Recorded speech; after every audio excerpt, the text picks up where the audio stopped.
নমস্কার বন্ধুরা, Pinki cooking Bengali রেসিপিতে তোমাদের সকলকে স্বাগত জানাই। আজকে আমি নিরামিষতে মোচার ঘন্ট রেসিপি তোমাদের সঙ্গে শেয়ার করব। সবার প্রথমে আমি মোচাটাকে কেটে নেব। দেখো বন্ধুরা, মোচার যে শক্ত অংশটা থাকে কাটি কাটি, সেই অংশটা আর মোচার যে কাগজের মতো শক্ত অংশটা থাকে সেটা ফেলে দিতে হবে।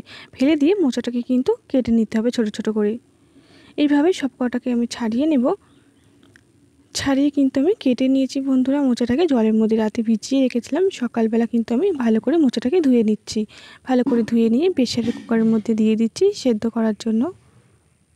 মোচাটা দিয়ে দিয়েছি। এবার আমি এক মুঠো ছোলা দিয়ে দিচ্ছি। ছোলাটাকে কিন্তু আমি ভিজিয়ে রেখেছিলাম।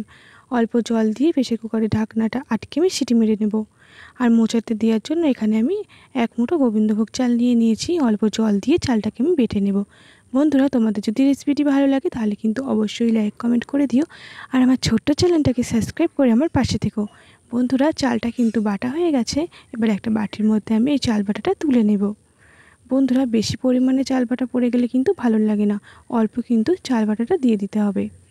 এদিকে কিন্তু আমার প্রেসার কুকারে সিটিও হয়ে গেছে। আমি 4-5টা সিটি দিয়ে নিয়েছি। এবার কড়াতে আমি তেল দিয়ে দিচ্ছি। কড়াতে সর্ষের তেল দিয়ে দিলাম। কড়াটা গরম করে এবার ফোড়নের জন্য আমি শুকনো লঙ্কা দিয়ে দিচ্ছি। শুকনো লঙ্কা, তেজপাতা আর সামান্য অল্প জিরে ফোড়নে আমি দিয়ে দিলাম তেলের ওপর। ফোড়নটাকে আমি নেড়ে নিচ্ছি। ফোড়নটা ভাজা হয়ে গেছে। এবার এই তেলের মধ্যেই আমি আলুটা দিয়ে দেব। আলুগুলো কিন্তু আমি ছোট ছোট করে কেটে নিয়েছি। তোমরা চাইলে কিন্তু আলুটা না দিয়ে শুধুও করে নিতে পারো। আমি এবার আলুটাকে লাল লাল করে ভেজে নেব। এদিকে দেখো বন্ধুরা, প্রেসার কুকার থেকে কিন্তু আমি মোচাটাকে নামিয়ে নিয়েছি একটা ঝাঁঝরির মধ্যে। মোচাটা কিন্তু খুব সুন্দরভাবে সেদ্ধ হয়ে গেছে। আর এদিকে কিন্তু আমার আলুটাও লাল লাল করে ভাজা হয়ে গেছে। এবার এই আলুর মধ্যেই আমি মোচাটা দিয়ে দিচ্ছি। মোচাটা দিয়ে এবার তেলের মধ্যে কিন্তু আমি মোচাটাকে হালকা নেড়ে চেড়ে ভেজে নেব।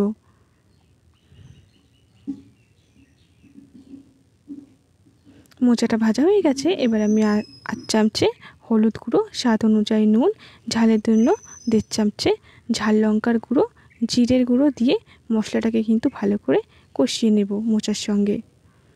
মশলাগুলো দিয়ে মোচার সঙ্গে কিন্তু নেড়ে চেড়ে কষিয়ে নিতে হবে। 1-1.5 মিনিট মতো নেড়ে মশলা কষিয়ে এবার আমি জল দিয়ে দেব। মোচাটা কিন্তু বন্ধুরা সেদ্ধ আছে, আলুটা সেদ্ধ হবে, সেই বুঝে কিন্তু আমি অল্প জল দিয়ে নেড়ে নিয়েছি। নেড়ে এবার ঢাকনা চাপা দিয়ে দেব। কিছুক্ষণ পর বন্ধুরা আমি ঢাকনাটা খুলে নিচ্ছি। খুলে নেড়ে নিচ্ছি। বন্ধুরা, আলুটা কিন্তু খুব সুন্দরভাবে গলে গেছে।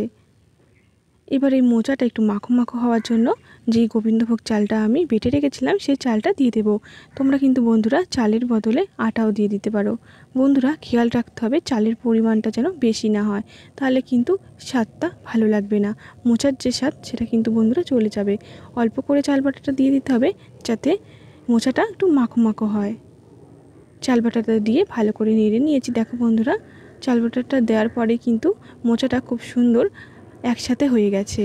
এবার আমি ওপর দিয়ে 1 চামচে চিনি, গরম মশলার গুঁড়ো আর 1 চামচে ঘি দিয়ে ভালো করে মিশিয়ে নামিয়ে নিলেই কিন্তু বন্ধুরা আমার নিরামিষ মোচার ঘন্ট রেডি।